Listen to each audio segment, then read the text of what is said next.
wewe pamoja na mimi, sisi ni shujaa wa maombi. Tunatakiwa kuwa watu wa maombi na tuombe siku baada ya siku kama Daniel, na tumejifunza hata attitude ya maombi. Tunaweza kuomba katika hali yote, kushimama. Hakuna mahali ambapo tunaweza kuishi pasipo maombi yetu kutosikilika.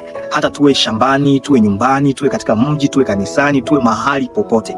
Ikiwa moyo wako uko tayari, ombi lako litasikika. Leo tujifunze kuhusu Henok ambaye alitembea na kuzungumza na Mungu. Henok ambaye alitembea na kuzungumza na Mungu. Nitakusihi kusoma Biblia kwenye Mwanzo 5:12 hadi 14. Tuangalie, je, tunajua nini hasa kumhusu huyo Henok na tunatakiwa kuiga nini kwake hasa na katika maisha ya maombi.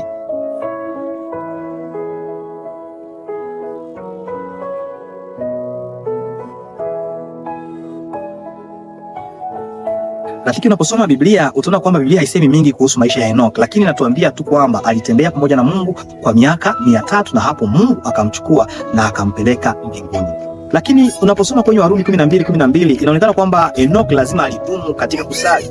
Alivumilia na kukaa karibu na Mungu katika imani kupitia uzoefu wake wa kila siku. Alikuwa ni mtu wa kuomba. Alikuwa mtu ambaye anakuwa katika uhusiano pamoja na Mungu. Wewe pia unatakiwa kuwa kama Henok ambaye alikuwa akizungumza. Mahali fulani kwenye Patriarche Prophète ni soma mahali ambapo anasema Henok marchait avec Dieu et cela voulait dire que il marchait partout et toujours un serviteur de Dieu. Donc mahali pote alipokuwa akienda na katika kila mahali na katika njia zote alionekana kama mtumishi wa Mungu. Kwa hivi hakusahau yeye ni nani. Aliendelea kubaki katika uhusiano pamoja na Mungu huko akimuomba Mungu siku baada ya siku na Mungu akajifunua kwake. Hapa kuna maandishi fulani ambayo dada White amezungumzia kwenye Patriarche Prophète kwa ukurasa wa 86 na 87.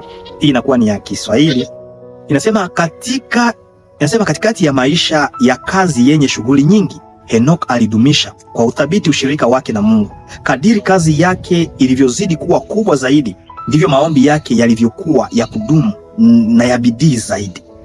Baada ya kukaa kwa muda kati ya watu, akijitahidi kuwafaidi kwa mafundisho na kielelezo, angejiondoa ili kukaa kwa muda katika upweke, akiwa na njaa na kiu ya ufahamu huo wa kiungu ambao Mungu peke yake anaweza kutoa.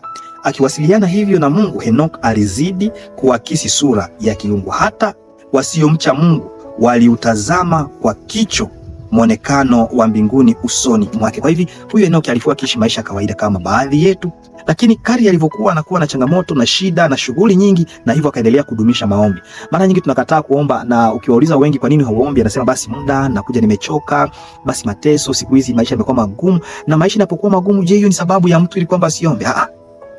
Maisha yanapokuwa magumu tunatakiwa sasa kuomba zaidi. Kama Henok aliishi katika changamoto, shughuli zilikuwa nyingi, lakini akaendelea kuomba. Nadhani ya kwamba kuomba tunapokuwa na shughuli nyingi, sasa ndio muda tungaliomba tena zaidi. Ninalinganisha kila mara maombi na pumzi tunayopumua.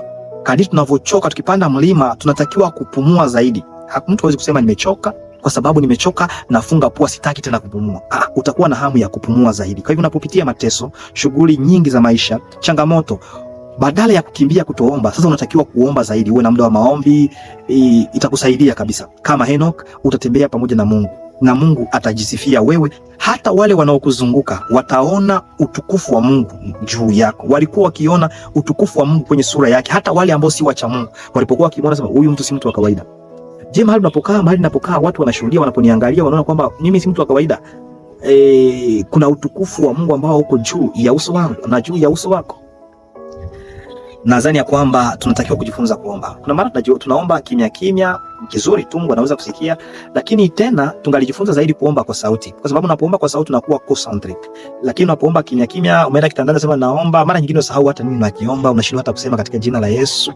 Omba kwa sauti. Hakikisha kwamba umekaa mahali pazuri, umepiga magoti unaomba. Kama ni wakati wa kushimama, unashimama vizuri unaomba. Kama ni kwenye pikipiki, tamka neno fulani, na lile neno kwa nguvu, kwa imani litamshinda shetani na Mungu atakusaidia. Unapojishughulisha na mambo yako ya leo, ni wapi au ni vipi utaonongona sala katika ushirika na Yesu?